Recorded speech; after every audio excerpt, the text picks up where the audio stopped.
At what point are you ready to go get in a car and look at homes to buy, or the equivalent online? Well, the first step is, how are you going to pay for it? If you say, I have cash, I say, give me a call, let's go look at homes right now. Now let's assume you don't have pure cash to pay for a home.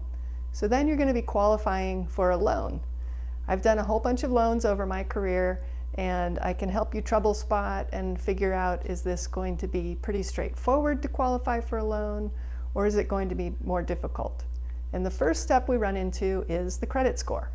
From all three bureaus, and it turns out for home loans that credit score that matters is the middle one of the three that come back. Now regarding your credit score, before you have a lender pull your credit, you can check your credit for free at freecreditreport.com, things like that. You can even in your credit card portal, they have an option typically where you can click on a link and see what's my credit score. But you need to keep in mind that those things that you check online that are free to you are checking your consumer credit score. That applies, for example, if you're going to get a car loan or apply to get an appliance. The home loan credit pull actually looks at a whole different set of factors. Are some the same that they look at? Yes. Have you paid certain accounts on time? But they emphasize more so certain accounts more so than others, and those have been determined by the people who do the computer modeling at lenders. Those have been determined to give a better indication of whether a person is more likely to continue paying on a home loan versus being worried about paying off a dishwasher. So whatever consumer credit score that you're finding for yourself, just keep in mind that that's a range. It's giving you some range of value that is probably sort of close to your home loan score, but it's not entirely accurate. And to actually get pre-qualified for a home loan, you need to talk to a real home loan lender and get the score pulled and actually see what that comes out to be. So I've been asked if I could add a little bit of humor to these videos to try to keep people entertained, and I'm sorry I can't. No, I'm kidding. The thing is that this part is a little bit dry, but it's important because it's going to help you be less stressed out while we're going along and you're wondering, is the underwriter going to approve my loan? And so my primary thing that I'd like you to keep in mind is it's not personal. It feels personal, and it feels like you're giving everything private to provide to get qualified for these loans. Your pay stubs, bank statements, W-2s or 1099s, your federal tax returns, all pages. That feels personal, but really what the underwriter is trying to do is determine whether you're likely to repay this loan. And that's what a lender does, right? It lends its money with the plan for both of you to win. You get the home, but they get paid back the money that they've loaned with some profit for doing that deal. Now, the thing is that as you're going through and qualifying, lenders have come up with some very straightforward sort of guidelines on what tends to prove that you or the other borrowers applying for these loans are going to repay that loan. So we start with income. And the underwriter is applying a guideline that's really just a list. It's a checklist. Can they check off each item on the list that they have shown and seen documentation from you that you have this income to qualify for the loan? So starting with W-2 income, that's pretty straightforward. You get your paycheck either every week, every couple weeks, once a month. That's math to determine what is your income each month. And if it's a regular thing and you're getting more and more income over time, that helps the underwriter and everybody be pretty calm and confident. But there are all kinds of jobs out there in this economy. So if there are different things going on with your income where you've been on a base salary and now you're getting some commission and overtime, there are rules about when they can count commission. And the current way it's written is that your base salary, if you've been in your job for 2 years, we use your base salary, of course. And if you've been in your position for 2 years, and then in addition you've been receiving commission or bonus income for both of those 2 years, then we can count it. But if, say, your commissions started after 1 year, now you've only had commission for 1 year, the underwriter is simply not allowed to count it. That's math. That's looking at the date that it started and seeing if it's completed 2 years. So again, it's not personal, even though it feels personal. And we're all sorry about that, but we're trying to help you achieve your goal to get that home loan by providing the information up front to pull your credit and look at your credit score, provide your pay stubs, look at what your pay is, provide your bank statements so we can see from there. This is the other thing that goes into determining whether you qualify. So your pay stubs may look fine, and then we get to a place where the underwriter, we need to see tax returns. So everything's still fine if your income is your income and you've received the W-2 from your work. But what if you've started a side business and you've taken $15,000, $20,000 in deductions to this, but you haven't started getting income from it yet?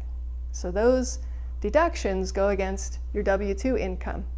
Well, the lender wants to know that, and they want to know if that's going to continue, because if it seems likely to continue to do this job or to have this business that's going to hit your regular income, well, those are expenses that you have that have to be factored into determining whether your income each month compared to the debt that you carry is going to give you a comfortable amount to live on after you've paid the mortgage to the lender. And that's what the lender is concerned with. Is this mortgage going to get paid every month? And we can be as sure as we can be that we're going to make our profit. That's what the lender is. You know what? That helps you too. If you have a payment that's too high and you're uncomfortable with it, you're going to lose sleep at night. And eventually over time you might lose the house if you can't afford it. So it actually serves you to qualify for a loan in the proper zone of your income and the payment that you're comfortable with. And then really that's our goal, is to have you in a home where you're comfortable and making that payment, and over time using the power of time and your payments, your housing payments, to pay down that loan and build equity in that home. Okay, so we've talked through the credit score and income. With self-employed, you're gonna have a bit harder time. I'm self-employed. It's a pain to qualify for a mortgage when you're self-employed. The current lending guidelines go off of tax returns. And so I can't tell you any particular line to look at in your tax return to know which part will give you that income for the loan qualifying process.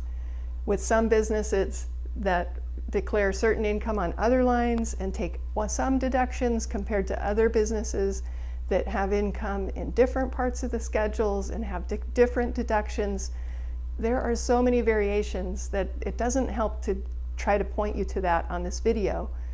The really most straightforward way to do it is to submit an application, get your credit pulled, see what the FICO is, and submit your federal tax returns, and we'll have our experts take a look at that and tell us of how much income we can count for you as a self-employed borrower. So that's pretty straightforward, right? At that point, once we know that your credit score qualifies and you're going to show enough income, and it looks like you should, and then you can know up to what purchase price am I qualified from this amount that I'm comfortable paying every month. What am I qualified to purchase? That gives you and your realtor and the seller of the home comfort, knowing that you qualify for the loan, most likely barring some strange thing happening during escrow. Now, talking about strange things happening during escrow, we will be doing a video about that. We have a handout of 88 things that can go wrong in a transaction. And in fact, we added an extra page of another 90 or so things that started to go wrong or could go wrong during the recession and all the short sales that went on, foreclosures, unfortunately. Lots of things come up that we as professionals have dealt with before. And so we at least have an idea how to fix the ones that can be fixed And we have access to other experts that we deal with, whether they're at title, escrow, at the different lenders we use, to try to have access to the answers so that we can know that something that comes up during your transaction, is it something that's fixable with some time, or is it something that is a hurdle that just cannot be surmounted? For example, during COVID, when people were being sent home and a verification would go out for employment, is this person working? And the answer was no. When there's not income, like we talked about at the beginning, that's when a person doesn't qualify for a loan anymore. But of those 180, all these different examples of things that can go wrong during your escrow, most of them are fixable. Most of them we've seen. Most of them we know how to fix. And hopefully the real estate agent that you choose does too, and can get you through that escrow in a relatively smooth way. And for those of you who want to ask, well, can't the underwriter just waive certain things? The problem is, and you can imagine this, if you were the underwriter, it's your job. And that lender is paying you to determine that you've seen paperwork that lets you check a block that says, I've seen that and it qualifies. And their job depends on that. If they waive it and it gets then caught through the quality process that happens on these loans, which does happen, that underwriter, after they make enough mistakes, they lose their job. And so they're really just trying to obtain from you the documentation that lets them approve your loan, because lenders make money when they do your loan. They're not trying to not do your loan. So I hope that gives you some comfort. At that point, we'll start into escrow. And what is escrow? An escrow is a neutral third-party company that solves the problem of who goes first. Who goes first when you are holding a couple hundred, $300,000, $500,000 in your hands, metaphorically, and the seller is holding the title to the house in their hand? Who hands it over first and hopes and trusts that the other one does their part? Do you put your money in and just hope that the seller gives it back?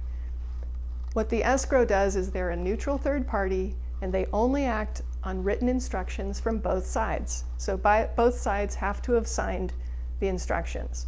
And the first instruction that goes into the escrow is the offer paperwork, that you wrote the offer with your agent, and the seller also signed all that paperwork. All those instructions in the offer are the first set of written instructions to the escrow as to how this deal is going to happen. And it has terms about how you'll apply for the loan in a timely fashion, how the seller will provide disclosures in a timely fashion. So the escrow is going to go through all of the paperwork, and only when every provision has been complied with is sufficient to satisfy the lender and the escrow, only at that time will the escrow close and take funds from the loan, have the grant deed from the seller, switch hands and hand the funds to the seller and the grant deed to you in the normal process, filing it with the county. At that point, your transaction will be complete and you own the home. If you have more questions about that, feel free to call, text, or email me. You'll find my information down below.